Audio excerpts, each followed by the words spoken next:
SER Podcast. Hora 25. Pablo Tallón.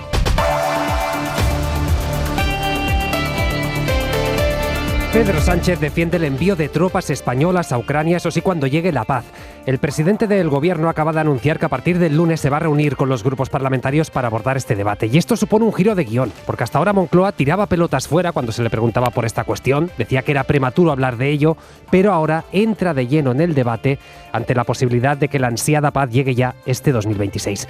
Sánchez ha lanzado este anuncio desde París, donde se ha reunido con el resto de países europeos que apoyan al gobierno de Zelensky. Ahí nos vamos, Julia Molina, buenas tardes.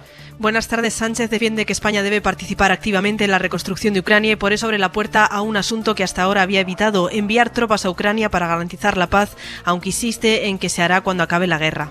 Yo sí que manifiesto que el gobierno de España sí planteará el que podamos abrir la puerta a una participación de capacidades militares en Ucrania, pero desde luego en el ámbito de las garantías de seguridad que vamos a ofrecer estos 35 países. Sánchez es consciente de que es una operación que requeriría del apoyo del Congreso y por eso ha anunciado que este mismo lunes iniciará una ronda de consultas. La próxima semana contactaré con la mayoría de los grupos parlamentarios de la Cámara para plantearles cómo creo que deberíamos sumarnos desde España y cuál debería ser nuestra contribución siempre y cuando se logre esa paz, ese alto el fuego y se acuerde, por tanto, el fin de esta invasión. En un momento de tensiones entre el gobierno español y los socios europeos por la respuesta a la operación en Venezuela, Sánchez ha querido dejar claro que sí hay sintonía en la causa ucraniana. Pues ahora volvemos contigo, Julia, para saber qué ha dicho Sánchez sobre Venezuela, pero es que están ahora mismo compareciendo los presidentes de Francia, de Reino Unido, de Ucrania, que son los que han comandado esta reunión de la coalición de voluntarios en París. Estados Unidos también ha participado y Macron ha confirmado avances con la administración Trump para dar a Zelensky las garantías de seguridad que necesita antes de firmar este hipotético alto al fuego con Rusia. Atención, porque según Macron, Estados Unidos se ha comprometido a apoyar esa fuerza internacional desplegada en Ucrania si Rusia rompe el alto al fuego. Nos vamos a París. Lucía Riera, buenas tardes. Buenas tardes. Sí, Estados Unidos se ha comprometido a apoyar una fuerza de defensa europea una vez entre en vigor el alto el fuego en Ucrania, una concesión clave tras la ambigüedad que había mantenido Washington sobre su apoyo a las garantías de seguridad para Kiev. Mais ces garanties de sécurité sont la clé pour que jamais un accord Como ha de explicado paix. Emmanuel Macron, esas garantías de seguridad son la clave para evitar que un acuerdo de paz dé pie a una nueva agresión rusa. El británico Keir Starmer ha añadido que la declaración establece el marco legal bajo el cual las fuerzas británicas, francesas y de los socios podrían operar en suelo ucraniano. Los aliados europeos van a ofrecer a Ucrania garantías política y legalmente vinculantes que incluyen el apoyo a Ucrania en caso de un futuro ataque armado por parte de Rusia y la declaración que apoyan los 35 líderes reunidos esta tarde en el Elíseo con los enviados de Trump dice que el alto el fuego será supervisado por Estados Unidos. Також ми значно просунулися з американською переговорною групою в роботі El presidente над ucraniano se ha felicitado de estos avances significativos con Estados Unidos y desde la delegación estadounidense hay satisfacción también del enviado especial de Trump, Steve Witkoff, que ha hablado de avances importantes sobre las garantías de seguridad y sobre el futuro plan de prosperidad para Ucrania en el que se seguirá avanzando en las próximas semanas. Gracias, Lucía, pero es 6 de enero, ha sido mañana de abrir regalos, tarde de prepararse, porque es que se acaban las vacaciones de Navidad y toca volver a la realidad. Eso se nota en las carreteras. DGT, Daniel González, buenas tardes. Muy buenas tardes. En estos momentos seguimos pendientes de ese temporal de nieve que está afectando a 49 carreteras, 4 de ellas de la red viaria principal. Se encuentran transitables con precaución en Burgos, la 1 en Burgueta, la A73 en Valdelucio y la AP1 en Grisaleña y también en Lugo, la A6 en Pedrafita do Cebreiro. Lo peor en estos momentos se encuentra en Asturias y Castilla y León. Les recomendamos que lleven cadenas o neumáticos de invierno. Al margen de ello, tan solo van a encontrar tráfico lento en la salida de Madrid por la 1 en el entorno del circuito del Jarama y en la entrada a Barcelona por la C58 en Moncada y la B20 en Santa Coloma de Gramenet. Pues decía, hay que llevar lo necesario por si las carreteras están nevadas. Vamos a ver qué tiempo nos espera en las próximas horas. Jordi Carbó, buenas tardes. Buenas tardes. Varias cosas que nos hacen llamar la atención justamente en carretera. Por una parte, las heladas que serán generalizadas en todo el interior la próxima madrugada. Cuidado sobre todo donde ha llovido o nevado los últimos días, ya que tendremos placas de hielo que además mañana costará que se deshagan. También llegarán nuevas nevadas esta próxima madrugada al interior de Galicia, Asturias y también en Castilla y León. Aquí, en cualquier cota, no serán nevadas intensas, pero igualmente precaución. Y en general, mañana sol en la mitad este de la península, más nubes en el resto y temperaturas que empezarán a subir avanzada la tarde. Y hay media hora 25 deportes. Jesús Gallego, buenas tardes. Buenas tardes, víspera de la primera semifinal de la Supercopa de Arabia. Mañana Barça Athletic. Iñaki Williams, el capitán del Athletic, se reafirma en su queja por jugar sin sus aficionados, que hacen menor a su equipo. Y de cara a la semifinal del jueves, en el Real Madrid baja Mbappé, que no estará en el torneo. El Atlético de Madrid sí recupera a Barrios. Pues lo decíamos en portada, además de hablar sobre Ucrania, el presidente del gobierno, Pedro Sánchez, también se ha referido por primera vez en público a la situación de Venezuela. Y como viene haciendo estos días, ha sido muy crítico con la intervención de Estados Unidos. Dice que sienta un precedente peligroso y que una ilegitimidad, en referencia al régimen de Maduro, no se puede responder con una ilegalidad, Julia. Sí, ha sido muy contundente el presidente contra el despliegue militar de Trump. Dice que España no apoyará una operación ilegal que dibuja un futuro de inseguridad que ya se ha visto en otras operaciones similares motivadas, ha dicho Sánchez, por la sed de petróleo. Como saben, el gobierno de España nunca reconoció al gobierno de Maduro porque su elección fue ilegítima y precisamente por ese motivo tampoco puede reconocer la legitimidad de una acción militar que es a todas luces ilegal y cuyo único objetivo no parece ser otro que el de cambiar un ejecutivo de otro país para apropiarse de sus recursos naturales. Sánchez ha reconocido que otros países europeos no comparten una condena tan contundente, dice que hay distintas intensidades y que España ha ido más allá, pero asegura que hay unidad en la defensa de la soberanía de Dinamarca sobre Groenlandia. No podemos aceptarlo, no lo vamos a hacer como país, como gobierno. No nos vamos a callar ante violaciones que se están produciendo en el derecho internacional y que, por desgracia, cada vez son más recurrentes y, por tanto, España no va a ser cómplice de tal atropello. Entiende Sánchez que la postura del gobierno español puede molestar a Washington, pero defiende que sin respeto a la soberanía no puede haber prosperidad. Gracias, Julia. Pues España es precisamente entre los países de la Unión Europea, forma parte de ese grupo que hoy han respaldado a Dinamarca tras las amenazas de Donald Trump para hacerse con el control de Groenlandia. Amenazas reiteradas, ¿eh? Uno de los asesores de máxima confianza del presidente de los Estados Unidos ha dicho en televisión que es su país una superpotencia y que como tal se va a comportar, porque el mundo, dice, se rige por la fuerza, así, tranquilamente, abiertamente. Pues bien, ante esto, los presidentes de Francia, Alemania, Polonia, Italia, el Reino Unido y, lo que decíamos, también España, han firmado una declaración para suscribir que Groenlandia pertenece a su pueblo y que corresponde a ellos y a Dinamarca decidir sobre su territorio. El primer ministro de la isla, además, lo ha agradecido ya. Victoria García, buenas tardes. Hola Pablo, buenas tardes. Menudo día de reuniones importantes en el panorama internacional. Encuentro en este sobre Groenlandia en el que estaba Macron, Merz, Meloni, Tusk, Starmer, Frederiksen y Pedro Sánchez. Conscientes de la debilidad europea frente a Estados Unidos, han preferido tender la mano a Trump antes que enfrentarse a él. Trump dice que necesita Groenlandia para reforzar la seguridad en el Ártico y para incrementar su actividad comercial desde Dinamarca, país al que pertenece Groenlandia. Carsten Honge es el presidente de la Comisión de Exteriores. La respuesta de Europa es todo un honor para nosotros. También es el resultado de una buena gestión del gobierno danés y de la unidad en Groenlandia y en Dinamarca, porque los grandes países europeos han cerrado filas con Dinamarca, a cuyo país, como decíamos, pertenece Groenlandia, tras las amenazas de Trump, con un comunicado final en el que reza que Groenlandia pertenece a su pueblo, corresponde a Dinamarca y a la propia Groenlandia decidir sobre los asuntos que les conciernen. Pablo. Pues gracias, Vicky. Esto mientras en Estados Unidos Donald Trump ha sacado pecho esta tarde ante los suyos, ante congresistas republicanos, por su intervención militar en Venezuela.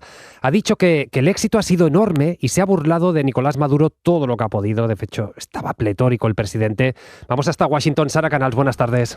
Buenas tardes, Pablo. Sí, burlas y ataques que ha lanzado en un discurso ante los suyos y donde se ha mostrado más eufórico y más triunfal que nunca. Ha acusado a Maduro de matar a millones de personas, de tener una cámara de tortura en pleno centro centro de Caracas, le ha descrito como un líder violento y además le ha acusado de tratar de imitar su forma de bailar, el mítico movimiento de brazos, esa danza que popularizó en sus mítines de campaña. And he's a violent guy. He gets up there and he tries to imitate my dance a little bit. But he's a violent Todo guy. eso ante su partido, que le ha aplaudido constantemente. Ha celebrado la operación militar calificándola de brillante y asombrosa y ha presumido también del ejército norteamericano. We have the most powerful, most lethal, most sophisticated and most fearsome. No solo ha dicho que es el más letal, poderoso y sofisticado de todo el mundo, sino que también ha hecho un llamamiento a producir más armas. Pues esto es lo que llega. Trump llamando líder violento a otro presidente. Ha dicho, es que Maduro imitaba hasta mi forma de bailar y ahí no sabían si reír o no, en fin. Y va tan sobrado Trump que se ha burlado, por un lado, del presidente francés, también de Macron. Emmanuel said to me, Donald, ha imitado a Macron hablando de él como Emmanuel. Whatever you want, Donald, please. Don't tell the population. Please, Donald, I beg you.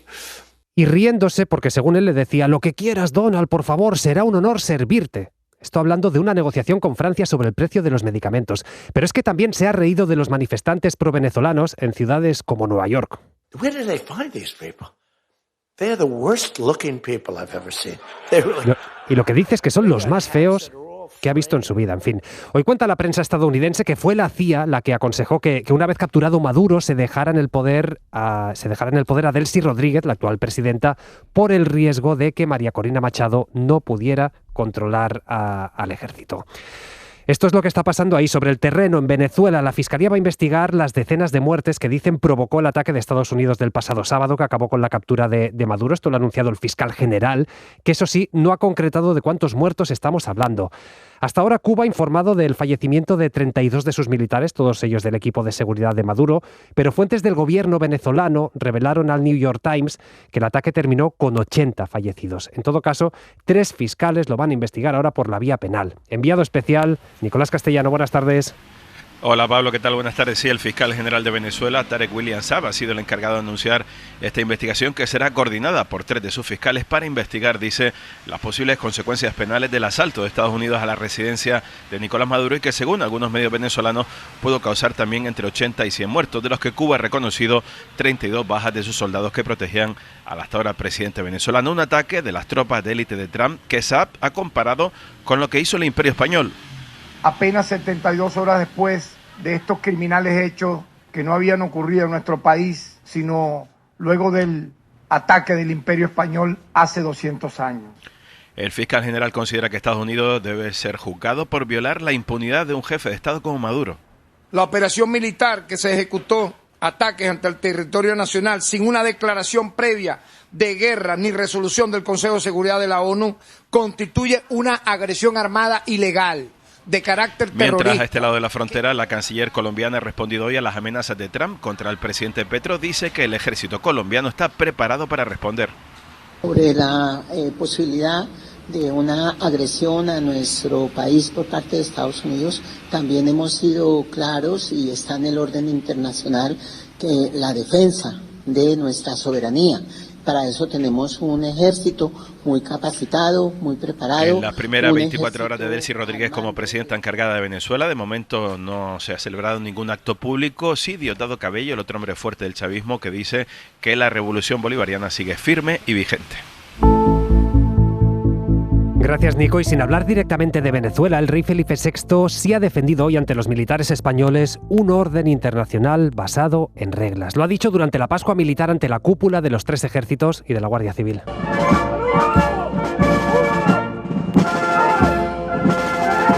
En su discurso, el monarca ha hablado del compromiso de España con la seguridad internacional y la ministra de Defensa ha advertido de que no hay ninguna actuación legítima fuera del ordenamiento jurídico internacional. Lo ha seguido María Manjabacas. Buenas tardes. En los discursos no ha salido la palabra Venezuela, pero en los dos había un mensaje claro de apoyo a la legalidad internacional. En la misma línea se expresaban la ministra de Defensa y el rey. La presencia constante en tantos escenarios y nuestro compromiso con la seguridad internacional, con el multilateralismo y, en definitiva, con el orden global basado en normas. Y en el pleno respeto al ordenamiento jurídico internacional, fuera de cuyo marco no hay actuaciones legítimas posibles. La ministra de Defensa se ha encargado de recordar ante los reproches de Trump que España ha cumplido el compromiso de la cumbre de la OTAN de aumentar el gasto militar y respecto al año 26, España seguirá apoyando humanitariamente a Gaza y a Ucrania, víctima desde hace 4 años, decía, de una cruel invasión por parte de Putin.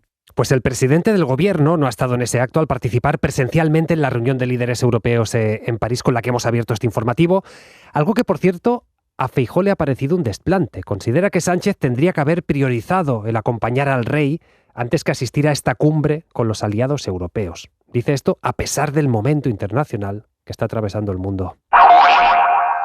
Y es noticia de la tarde, la policía investiga si la muerte violenta de un matrimonio en Las Palmas es un nuevo caso de violencia machista.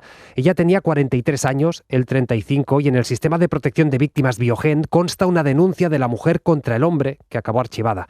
De confirmarse, atención, porque estaríamos hablando del segundo caso de violencia machista en nuestro país desde que empezó el año. Ser Las Palmas, Carlos Moreno. Los cuerpos sin vida de una mujer y un hombre de origen filipino han sido hallados en el interior de un domicilio ubicado en Las Palmas de Gran Canaria. En el sistema Biogen de protección de las víctimas de violencia machista consta una denuncia contra el hombre que fue archivada. Según testimonios de los vecinos, han manifestado que la víctima lleva mucho tiempo viviendo malos tratos. Por ahora, la actuación se encuentra en fase inicial, por lo que la investigación continúa abierta para esclarecer las circunstancias de los 2 fallecimientos. Y en Badalona, un hombre sin hogar que dormía en la calle ha muerto en plena ola de frío. La oposición al alcalde Xavier García Albiol, del PP, y también entidades sociales de la ciudad habían denunciado la poca planificación del ayuntamiento para atender precisamente a las personas sin techo. Dijeron que iban a habilitar un pabellón de acogida, pero según estas entidades el centro no tenía camas, no tenía duchas.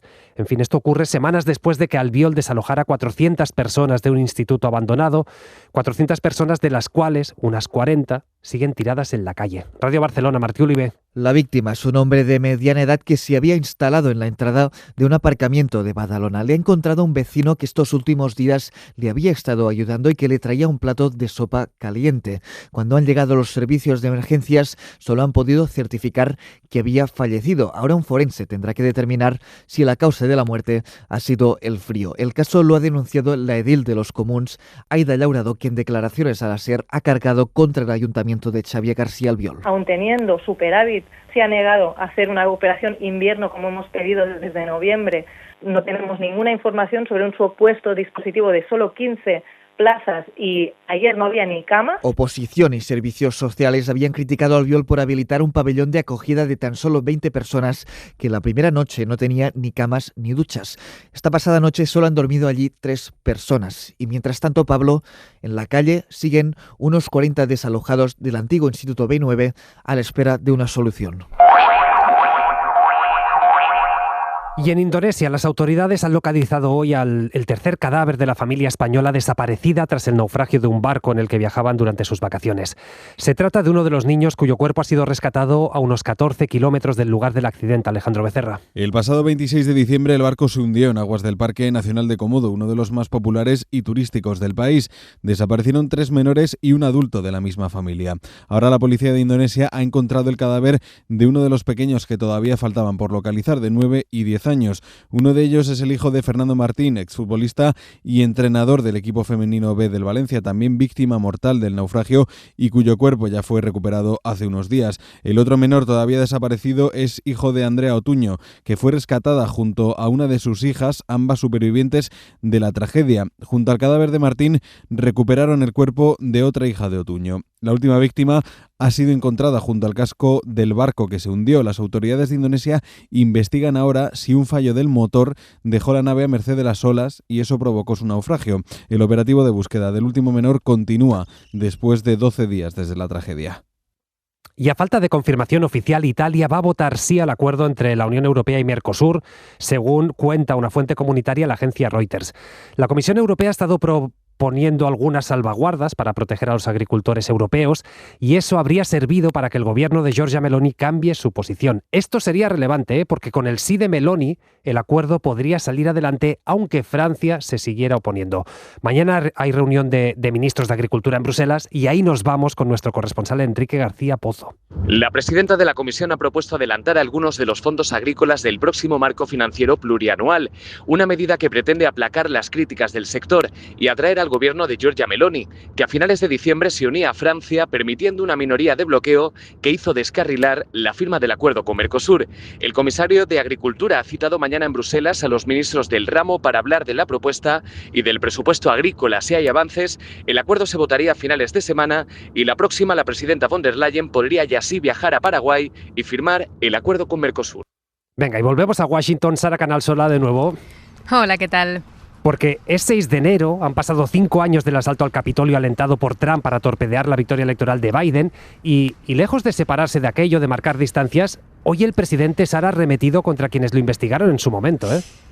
Pues sí, así es. También ante los congresistas republicanos. Y lo cierto es que son 5 años que, lejos de reconciliar al país, que es lo que Trump aseguró que buscaba, indultando a los casi 1.600 insurrectos, han hecho más profundas las heridas de ese asalto. Y las movilizaciones de hoy en la capital pues dan prueba de ello. Por un lado, los manifestantes que asaltaron el Congreso se han dado cita en la explanada del sur de la Casa Blanca, desde donde Trump aquel 6 de enero alentó a la turba. Esta mujer de mediana edad, por ejemplo, que lleva una gorra roga maga con el mensaje "Trump tenía razón en todo", ha alabado así al presidente. Daddy Trump, thank you for our freedom. Daddy Trump, gracias por nuestra libertad, proclamaba, y no satisfechos con el indulto, exigen que además se les indulte por el daño emocional que les causaron las condenas. Paralelamente, esta mañana, congresistas demócratas y agentes que aquel día protegieron el Capitolio han vuelto a denunciar lo que ocurrió, y en un acto donde también hemos escuchado a una insurrecta emocionada y arrepentida. Se llama Pamela Henfield, es de California y tiene 73 años. Once I got away from the mega cult and started educating myself about January the 6th, I knew what I did was wrong. Cuando salí de la secta MAGA y empecé a educarme sobre lo que ocurrió aquel día, me di cuenta de que lo que hice estuvo mal. Ella, Pablo, rechazó el indulto de Trump y ha pedido perdón a los policías que aquel día pues intentaban proteger el Congreso. Pues después lo desarrollamos porque tiene muchas derivadas todavía aquello en Estados Unidos. Después, Sara, hablamos en profundidad del tema. Allí estaremos. Hasta luego. 5 años después, Trump vuelve a estar en la Casa Blanca y aparte de su política exterior, de puertas para adentro, también se dedica a romper todos los consensos, incluso en materia sanitaria. Su administración acaba de eliminar 4 vacunas infantiles del calendario obligatorio, entre ellas la de la meningitis, la de la hepatitis A. Los expertos, claro, alertan de que estas políticas negacionistas lo que están haciendo es poner en riesgo la salud de los niños. Marina Fernández. La preocupación entre los expertos inmunólogos es máxima. Esto se está exponiendo a sus niños a infecciones respiratorias graves, teniendo las medidas para evitarlas. Lo ha resumido así en La Ventana el doctor Alfredo Coreil. Infecciones tan graves como la meningitis, que puede matar o provocar diferentes tipos de discapacidad, o la gripe, que en Estados Unidos mató el año pasado a más de 200 niños, la cifra más alta de muertes en 15 años, como recuerda este portavoz de la Sociedad Americana de Pediatría. En definitiva, eliminar estas vacunas del calendario pediátrico carece de ninguna evidencia, de ninguna base científica. Está en la línea de esta administración gubernamental, desgraciadamente. Están desmantelando la sanidad americana. Y es un golpe a la salud pública del gobierno negacionista de Trump, contra el que han alzado la voz tanto especialistas médicos como asociaciones de pacientes. Y hay novedades sobre el incendio del bar suizo de Crans-Montana en una estación de esquí donde murieron 40 personas. Lo último que hemos sabido es que el lugar no había sido inspeccionado en los últimos 6 años. 6 años, ¿eh? Enviada especial del país a Crans-Montana, Raquel Villaecija, buenas tardes. Buenas tardes. Empiezan a conocerse todas las irregularidades en el bar donde tuvo lugar el incendio en el que murieron 40 personas. La última inspección fue en 2019, hace 5 años, a pesar de que según la ley suiza deben realizarse controles anualmente. El alcalde de Crans-Montana ha admitido los errores cometidos. Los controles no se hicieron y lo lamentamos amargamente, ha señalado el dirigente local en su primera comparecencia pública. En septiembre, 3 meses antes del fuego, sí se realizó una inspección acústica para ver si el bar cumplía con las normas antirruido, pero no se verificaron otros aspectos como las medidas de prevención de incendios. El gobierno local ha reconocido un comportamiento negligente por parte de los propietarios, 2 franceses acusados por homicidio e incendio con negligencia. Venga, va terminando este 6 de enero, Día de Reyes, día de abrir regalos. Que si podemos abrir los regalos. Venga, vamos. A ver qué han traído.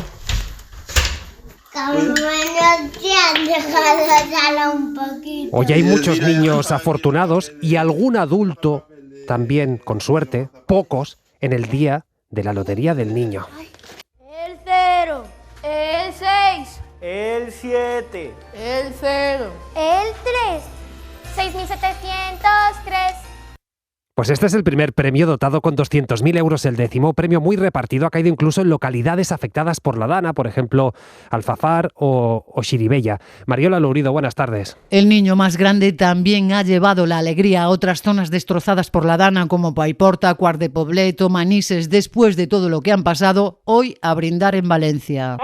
Un subidón y muy contentos. Vamos a brindar. El 6.703 ha viajado por más de 40 provincias. Un pellizco millonario ha caído en el País Vasco. Pues la verdad que muy contentos. Empezar el año con buena suerte, con buen pie. Y en 11 localidades de Castilla-La Mancha. ¡Un poquito de alegría! De los 200.000 euros por décimo, el primer premio se queda en 168.000. El resto se lo lleva Hacienda. El segundo premio, el 45.875. Cada décimo, 68.000 euros pagados los impuestos. También está bastante esparcido Barcelona, Madrid, Aranjuez, Almería y O Porriño, al lado de Vigo. 24 millones de euros, súper felices. Repartieron suerte en Porriño los alumnos de un instituto que vendieron participaciones para el viaje de fin de curso. El tercer premio, el 32.615, son 25.000 euros por décimo. Se ha vendido en Burgos y Granada. Y escuchen esto porque parece ciencia ficción. Una nueva inteligencia artificial es capaz de detectar hasta un centenar de patologías mientras dormimos, desde cáncer de mama a demencia, pasando, por ejemplo, por complicaciones durante el embarazo. Javier Ruiz Martínez. Cuando te haces una polisomnografía, se mide tu actividad cerebral, cardíaca y respiratoria durante las 8 horas que estás durmiendo. Te pondremos unos cables en la cabeza, en las piernas, en la mano. Por eso Sleep FM se entrenó con 600.000 horas de sueño de 65.000 personas. La mayoría formaban parte de una amplísima base de datos que hay en el Centro de Medicina del Sueño de Stanford, fundado por el doctor William Dement. La base de datos de polisomnografías que creó durante años ha sido la clave, porque se han cruzado esos datos de sueño de los pacientes con las enfermedades que después tuvieron, y la IA ha encontrado 130 enfermedades que pueden predecirse hasta en un 80% de los casos. Sleep FM predice sobre todo cánceres de mama, de próstata, enfermedades como el Parkinson o la demencia, hipertensión e infartos e incluso trastornos mentales. Pues también lo vamos a desarrollar en el tiempo de análisis a partir de las 11 porque, insistimos, es que parece ciencia ficción. Y en cultura, hoy se despide, el mundo de la cultura despide al director de cine noruego Béla Tarr, que ha muerto a los 70 años.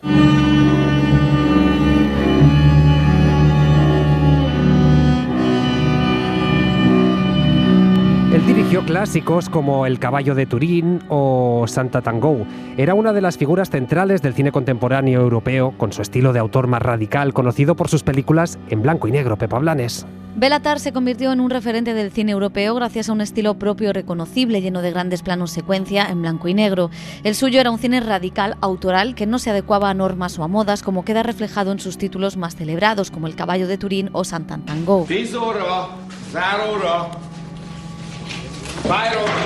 7 horas de película para esta adaptación de una novela de su amigo y colaborador, el premio Nobel húngaro László Krasznahorkai. It's boring for me. Really, it's no challenge. El cineasta se convirtió en un maestro de la puesta en escena, con obras que mostraban los peligros de la alienación y el totalitarismo. Llevaba años retirado, aunque seguía colaborando con el teatro independiente de su país y durante años dando clase en su escuela, por la que han pasado jóvenes cineastas de otras generaciones y de distintos países, aprendiendo su amor por los personajes y su compromiso con el cine de autor frente a la maquinaria de Hollywood. Pero si ustedes no se van a poner ahora a ver cine, si lo que quieren seguir con la radio, tienen que saber que hoy día de Reyes vamos a ofrecer una nueva edición del Lápiz de Memoria. Va a ser a partir de las 9 con el humorista Pepe Colubi. Yo no me lo perdería. Tiene una historia espectacular. Con 18 años se fue a California a estudiar ahí descubrió un mundo, pero es que resulta que haciendo autostop se fue hasta el Líbano. En fin, han pasado muchas cosas en su vida, nos las cuenta a partir de las 9, las 8 en Canarias. Ahora llegamos a las 8:30, 7:30 en las islas. Para no perderte ningún episodio, síguenos en la aplicación o la web de la SER, Podium Podcast o tu plataforma de audio favorita.